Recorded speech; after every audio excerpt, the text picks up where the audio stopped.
চলে গেছিলাম আমরা ফুড কোর্টে একটুখানি খেতে, কিন্তু এমনই ফাটা কপাল গাইজ আমাদের, আমরা বসার সিটই পাইনি। খুব বিরক্ত লাগছিল জানো তো। অত ভিড় দেখে আমরা দাঁড়ালাম না, কারণ মাম্মামকে আমরা ঘরে রেখে এসেছিলাম, আর আমরা না গেলে মাম্মাম খাবেও না। তো যাই হোক, আমি বললাম চলো তাহলে বাইরে দিয়ে খেয়ে আসি। আর দেখো, সাউথ সিটি যখন বেরোচ্ছিলাম মনে হচ্ছিল না ভুলভুলাইয়া দিয়ে বেরোচ্ছিলাম। তারপরে যেই বেরালাম, পুরো একদম আগুনের একটা গোলা এসে মুখের মধ্যে পড়লো। আর দেখো, যখন আমি কাজ করতাম এখানে এসেই খেতাম। আর ইনি এখনও পর্যন্ত আমাকে চেনে, আমাকে জিজ্ঞাসা করছিল কী রে কদিন হলো কাজ ছেড়েছিস। আমি বললাম এই তো 1 বছর হয়ে গেল কাজ ছেড়ে দিয়েছি। আমার খুব ভালো লাগলো জিনিসটা দেখে।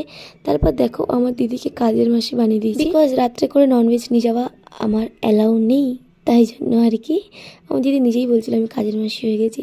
তারপর দেখো, যাওয়ার সময় আমার দিদির শপিং করে হয়নি, ও আবার জিন্স কিনতে দাঁড়িয়ে গেছে। তো আমার দিদি আমাকে একটা কিউট থেকে একটা ফ্রক কিনে দিয়েছে, সেটা তোমাদেরকে আমি বাড়িতে গিয়ে দেখাবো।